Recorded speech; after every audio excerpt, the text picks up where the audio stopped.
The wellness industry is evolving faster than ever, and few companies are reshaping it as boldly as Until. I'm Belinda Coates, and this is The Connector. Until has pioneered a flexible, modern approach for medical and wellness practitioners, moving away from long-term leases towards spaces that adapt to the needs of a post-COVID world. Today, we're joined by Vishal Amin, founder of Until, to explore how the company is redefining wellness spaces in London. Vishal, welcome to the show. Thank you so much for getting up so early for us. Thank you for having me, Belinda. Vishal, Until was founded in 2021 and you were a true first mover in the wellness space. Can you tell us a little bit about the Until brand and the business model, please? Sure. So Until came from a personal experience I had trying to navigate the world of health and wellness. I, like many consumers, wanted access to brilliant practitioners. I knew that working hard meant I needed to invest in my health and wellness, but it's just tricky, right? Trying to find out what you need, who you need, then find the right community of practitioners to help you is really hard. And then you build a community of these brilliant physios and personal trainers and therapists, but none of them talk to each other, and it's quite a fragmented experience. So isolating, aren't they? Yeah. I mean, even for you as a consumer, it's just really anxiety creating. You're trying to do something to help yourself, and trying to find the right person is so challenging. And so, having experienced that firsthand, I wanted to create something where a customer could come to a space and see all of their different practitioners. But naturally, the problem with that is you end up having to employ lots of different practitioners. And when you speak to the individuals themselves, the brilliant people who have decided to spend all their lives helping other people, you realize that for them, there's not many great options. And, I guess Until started with this belief that the people that look after us shouldn't have to gamble their health to build a business. There's plenty of examples where you've got practitioners who are working, 40 hours a week, and 40 hours a week for a practitioner is quite different to 40 hours for me and you, because it's intense, right? It's either manual labor or it's very engaged time, and they'll be being paid 20 or 30 pounds an hour. Meanwhile, the customer's paying 5, 6, 7 times that. And so that just felt like a broken system. And so we set Until up to change that. It's really amazing. So before Until, the standard model for medical and wellness practitioners was that long-term lease.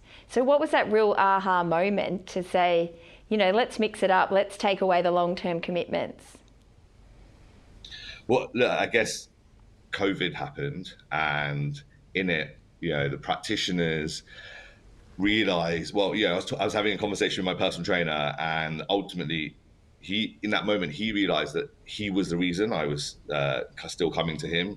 I think as a practitioner, you historically relied on the brand, and you relied on thinking that the name above the door was the reason customers were coming to you. And COVID showed those practitioners that they were the brand, they were the reason their customers came to them. And so in that conversation, I remember him saying, look, I know how to help people get fitter and healthier. I just don't know how to survive when building a small business. And so that was the aha moment, was, well, how do we build a platform which helps these guys start and run a business? And so we interviewed 500 practitioners over COVID, and we realized that for many of them, the risk of real estate, they don't have the knowledge about how to choose a site, how to build a site. And many of them who do then don't realize all the operational headaches that come with building a facility. And so that was the moment where we were like, okay, we need to build something physical, because the best practitioners still want to see people in person. And what's been fantastic about doing that is, as a result, they built a community, right? We have all of these. We now have 450 of these practitioners who run their businesses from our spaces, from 5 different categories, from personal training, from treatment, from coaching, and now recently from medical and dental sectors as well. And they all work together and build this incredible community, which our consumers are able to access. And it makes so much sense. And I think that's when the best first movers bring things to the market and you go, why hasn't anyone done this before? But when you launched Until, what was the immediate reaction from the market? Was it, wow, why hasn't anyone done this before? Or did you get pushback? I mean, a bit of both. I mean, it's been a journey, Linda. I think at first, you had some practitioners feel like it was the best thing since sliced bread. You had other practitioners who were very skeptical, who had the sense of, oh my God, this is almost too good to be true. And then you had the industry folk who, it was against their business for us to work, and so the rhetoric generally in the market was, this isn't going to work. Let's take personal trainers as a community as an example. A Yeah. lot of business owners who built businesses in that sector used to say to me, "Oh, you can't have this many personal trainers working together. It's a dog eat dog world." And at the time, I fundamentally didn't believe it. And look, I think what's proven out is when you treat people like resource, they act like resource. And so in our community, I think in one of our locations, we have over 100 personal trainers. And Wow, it's not the 100. competitive. Amazing. Yeah, it's amazing. And they help each other when one goes on holiday. They share clients. We've had one personal trainer come and build a team across our entire infrastructure. And now I think he's got 4 or 5 personal trainers that work underneath him. We had a fantastic story of a professional footballer who turned personal trainer who was about to leave the industry.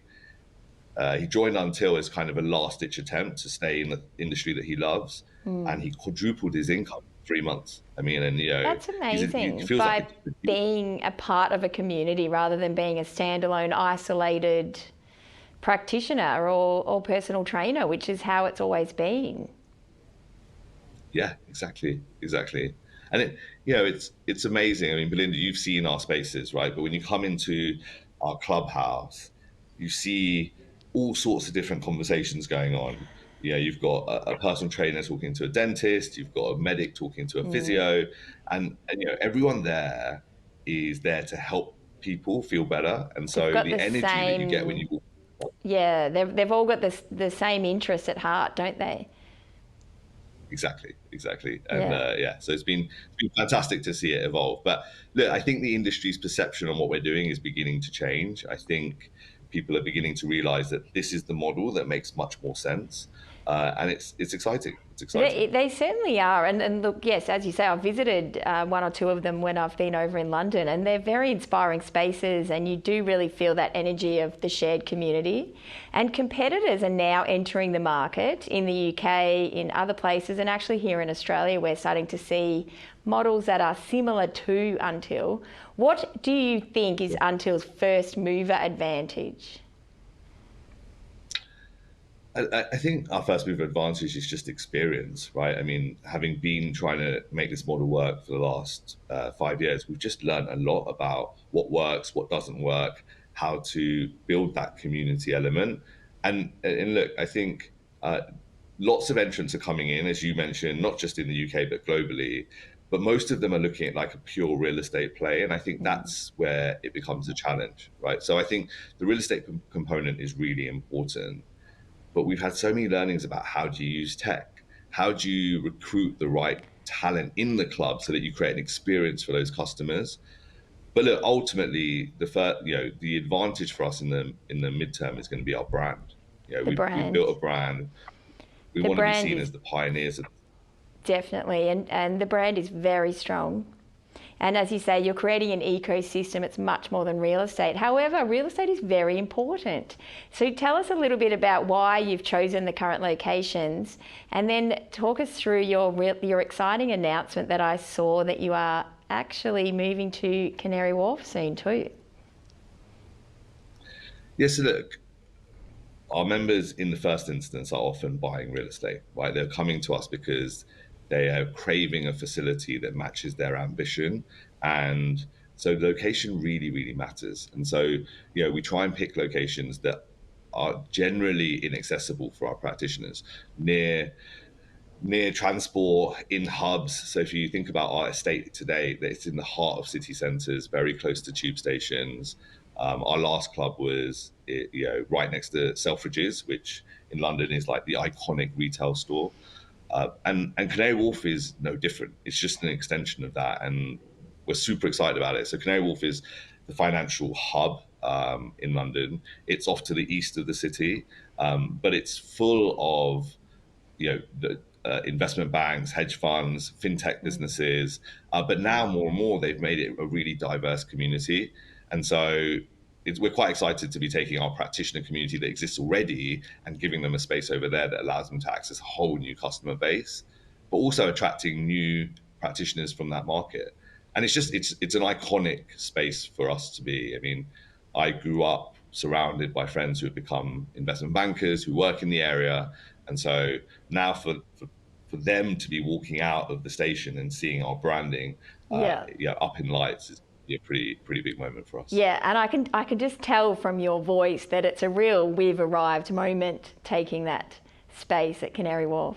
And we've spoken before about your plans for potential expansion into the US and hopefully Australia soon too. How do you see cities like Sydney or Los Angeles compared to London? Do you think they'll be similar or very different? I think like all of these things, Belle, there's similarities and there's differences. I mean, cities like London, Sydney, LA, they have these incredibly large wellness cultures. And I mean, I think Sydney arguably more than anywhere else. And so, the demand from consumers exists. They have large populations of practitioners. I mean, one of the things that I'm excited about moving into markets like Australia is a lot of our practitioners in London are Australians, right? There's a big community of Australians in London who are physios and osteos and healthcare practitioners, and they often say to us, when are you opening in Sydney? In fact, one of the when are you opening in Sydney, Vishal, or Melbourne? I mean, I think it's all about focus. So as you mentioned, we are looking at the US right now. We have a line of sight to the Middle East, and I think that will be a stepping stone over time. But look, to your point, people are bringing the model to Sydney already, and we're excited to see how they perform. In fact, it's one of our old members who is part of our journey, and so look, we're excited. We're excited to see the model expand because we believe in the mission, and I think over time there'll be plenty of space in the market for a few players. And so, I mean, we'll be watching from this side of the world to see how they do. Well, let's hope the pie gets bigger, and thank you so much for everything that you do to create this amazing wellness ecosystem, and I can't wait to see you in Australia soon too. That's the show for today. This program has been brought to you by Harper. This is Ticker, and we'll be right back.